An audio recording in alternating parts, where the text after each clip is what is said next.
Saatnya berpetualangan, datang ke Taman Pelangi. Bersama teman-teman semua, yuk kita saling membantu. Aku punya tas berlari dengan si Joko. Bergegaslah ayo berpetualang. Saatnya rainbow. Assalamualaikum warahmatullahi wabarakatuh. Perkenalkan, nama saya Hernawati Mita dari PIAU semester 6, Sekolah Tinggi Ilmu Tarbiyah Saidiyah Cipanas. Di sini saya diberi tugas oleh dosen pengampu mata kuliah manajemen, yaitu Bu Arum Cahya Esos, untuk menjelaskan kembali semua materi yang sudah dijelaskan atau dipelajari. A few moments later. Langsung saja ke materi pertama, yaitu tentang konsep dasar manajemen PAUD. Manajemen adalah proses sistematis untuk mengatur semua kegiatan PAUD agar berjalan dengan efektif dan efisien, dengan melibatkan perencanaan, perorganisasian, pelaksanaan, dan pengawasan untuk mencapai tujuan. Nah, apa saja sih tujuan dari manajemen tersebut? Yaitu untuk meningkatkan mutu layanan pendidikan anak usia dini, serta menciptakan lingkungan belajar yang kondusif dan memenuhi standar nasional. Selanjutnya ada prinsip-prinsip dari manajemen PAUD, yaitu harus efisien dan efektivitas, partisipasi semua pihak, fokus pada kebutuhan anak. Lalu ada juga fungsi dari manajemen PAUD, yaitu yang pertama, perencanaan atau planning yang harus disiapkan, yaitu menyusun program pembelajaran, anggaran, dan rencana kegiatan. Yang kedua ada perorganisasian, yaitu menyusun dan menata sumber daya dan seperti guru, sarana, dan dana. Yang ketiga ada pengawasan atau controlling, seperti evaluasi program dan supervisi guru. Nah, yang terakhir dalam konsep manajemen itu ada komponen-komponen manajemen PAUD, itu ada manajemen peserta didik, manajemen pendidik dan tenaga pendidikan, manajemen kurikulum, manajemen sarana dan prasarana, manajemen hubungan dengan masyarakat. Nah, lanjut ke bab 2, itu tentang manajemen pendirian PAUD. Manajemen pendirian PAUD adalah proses pengelolaan dan perencanaan yang sistematis untuk mendirikan sebuah lembaga pendidikan anak usia dini secara efektif dan efisien sesuai dengan persyaratan yang telah ditetapkan. Manajemen pendirian PAUD ini mencakup perencanaan, perorganisasian, kepemimpinan, dan pengendalian untuk memastikan PAUD dapat beroperasi dengan baik dan mencapai tujuannya. Dalam mendirikan sebuah lembaga PAUD, kita harus memperhatikan beberapa hal. Yang pertama itu prosedur, seperti menyusun proposal pendirian PAUD, menganalisis kebutuhan dan potensi masyarakat, memilih tempat yang aman, mudah diakses, dan nyaman untuk anak-anak. Yang kedua ada perencanaan. Dalam perencanaan pendirian PAUD itu membutuhkan visi misi, menyusun kurikulum, menyusun rencana kegiatan dan program pembelajaran. Yang ketiga ada pengelolaan, seperti menyusun struktur kepemimpinan, guru, dan staf. Yang keempat ada perizinan. Dalam pendirian PAUD, perizinan merupakan hal terpenting karena jika tidak dapat izin, maka PAUD tidak dapat beroperasi. Perizinan itu seperti membuat NPWP, akta pendirian PAUD, dan lain-lain. Yang kelima ada pengembangan, seperti meningkatkan kualitas pembelajaran, melakukan evaluasi, dan mengembangkan potensi guru. Yang selanjutnya itu ada bab 3 tentang manajemen kurikulum PAUD. Manajemen kurikulum PAUD adalah proses perencanaan dan pengelolaan dan pelaksanaan kurikulum di lembaga PAUD untuk mencapai tujuan pendidikan anak usia dini secara efektif dan efisien. Proses ini melibatkan berbagai tahapan seperti perencanaan, perorganisasian, implementasi, dan evaluasi. Tujuannya adalah untuk memastikan bahwa setiap anak memiliki pengalaman belajar yang optimal dan mendukung pertumbuhan serta perkembangan secara maksimal. Perencanaan kurikulum. Yang pertama itu merupakan tahap awal yang meliputi analisis kebutuhan anak usia dini, menetapkan tujuan pendidikan, serta menyusun program pembelajaran yang sesuai. Yang kedua ada mengacu pada standar tingkat pencapaian perkembangan anak atau STPPA, visi misi lembaga, serta mempertimbangkan nilai budaya lokal. Yang kedua ada pelaksanaan kurikulum. Proses penerapan rencana pembelajaran di kelas melibatkan strategi pembelajaran yang menyenangkan, pengelolaan kegiatan harian, dan interaksi guru dan anak.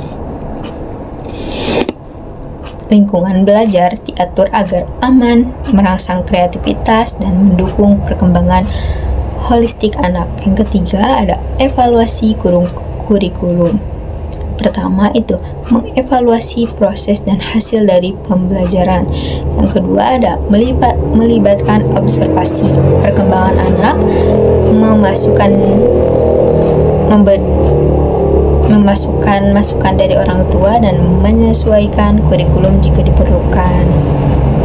Selanjutnya bab 4. Bab 4 itu tentang manajemen sumber daya manusia. Manajemen sumber daya manusia di lembaga PAUD adalah proses pengelolaan guru dan staf PAUD untuk mencapai tujuan pendidikan dan organisasi.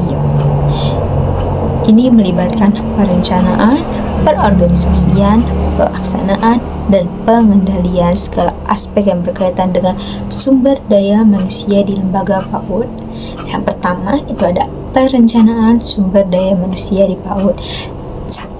Menentukan jumlah dan jenis tenaga kerja yang dibutuhkan di lembaga PAUD, baik guru, tenaga administrasi, maupun pendukung lainnya. Yang kedua ada proses rekrutmen dan seleksi dilakukan dengan memperhatikan kualifikasi yang sesuai termasuk kompetensi dan karakter. Yang kedua, pengembangan sumber daya manusia. 1. Dilakukan melalui pelatihan, workshop, seminar, serta program sertifikasi untuk meningkatkan kompetensi tenaga pendidik dan kependidikan. Yang kedua, tujuannya adalah agar sumber daya manusia mampu menjelaskan tugas sesuai perkembangan anak usia dini dan kurikulum PAUD. Yang ketiga ada evaluasi dan resensi sumber daya manusia. Yang satu, menilai kinerja guru dan staf secara berkala untuk meningkatkan kualitas layanan pendidikan. Yang dua, memberikan penghargaan, insentif, promosi, serta mengelola konflik agar sumber daya manusia merasa dihargai dan betah bekerja. Selanjutnya itu bab 5. Bab 5 itu tentang manajemen anak didik dalam PAUD. Manajemen anak didik dalam PAUD adalah upaya terstruktur untuk mengatur dan mengarahkan proses pembelajaran dan perkembangan anak, mulai dari penerimaan hingga lulus dari lembaga PAUD. Ini mencakup semua aspek yang terkait dengan anak seperti kurikulum pembelajaran dan kesejahteraan sosial. Dalam manajemen anak didik, ada beberapa hal yang perlu diperhatikan. Yang pertama, penerimaan anak usia dini. Yang satu, tahap awal dalam manajemen peserta didik. Yang kedua, meliputi pengumpulan data pribadi, usia anak, biasanya usia sampai 2-6 tahun, wawancara dengan orang tua, dan kegiatan pengenalan atau sosialisasi lingkungan sekolah. Yang kedua, pengelompokan anak didik. Yang pertama itu ada anak dikelompokkan berdasarkan usia, tingkat perkembangan, potensi, dan kebutuhan khusus. Yang kedua, tujuannya agar kegiatan pembelajaran bisa lebih efektif dan sesuai dengan tahapan perkembangan anak.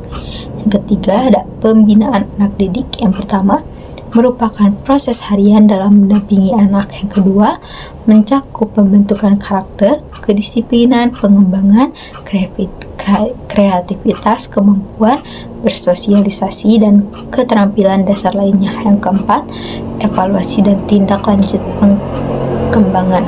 Yang pertama, guru melakukan observasi dan penilaian terhadap perkembangan anak secara berkala. Yang kedua, hasilnya digunakan untuk memberikan umpan balik kepada orang tua dan menentukan strategi pembelajaran atau bimbingan selanjutnya. Nah, selanjutnya kita masuk ke bab terakhir, yaitu bab 6 tentang manajemen sarana dan prasarana.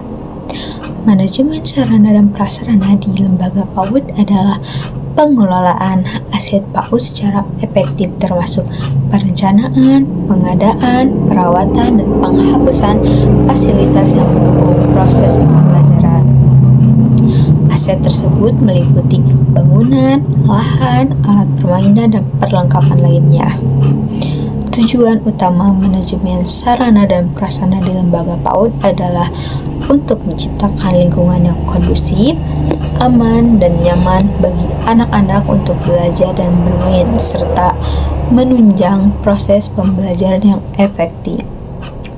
Yang kedua, ada manajemen sarana dan prasarana PAUD mencakup semua alat dan bahan yang digunakan langsung dalam proses pembelajaran seperti mainan edukatif, alat tulis, media pembelajaran, buku, dan lain-lain. Yang kedua, prasarana itu mencakup fasilitas fisik atau tempat berlangsungnya kegiatan pembelajaran seperti gedung, ruang kelas, taman bermain, toilet, ruang guru, dan lain-lain. Proses manajemen sarana dan prasarana. Proses manajemen yang pertama itu perencanaan, menentukan kebutuhan sarana dan prasarana berdasarkan jumlah anak, kurikulum, dan kondisi lembaga. Yang kedua, pengadaan, membeli atau memperoleh alat dan fasilitas yang dibutuhkan melalui dana BOS, donatur, atau kerjasama dengan pihak lain. Yang ketiga, inventarisi, mencatat semua sarana dan prasarana yang dimiliki agar mudah diawasi dan dikelola. Yang keempat, pemeliharaan, melakukan perawatan secara rutin agar fasilitas dapat berfungsi dengan aman dan nyaman. Yang kelima, evaluasi, menilai kondisi dan kecukupan sarana dan prasarana serta efektivitas penggunaannya. Nah, selanjutnya ada strategi pengelolaan sarana dan prasarana di lembaga PAUD.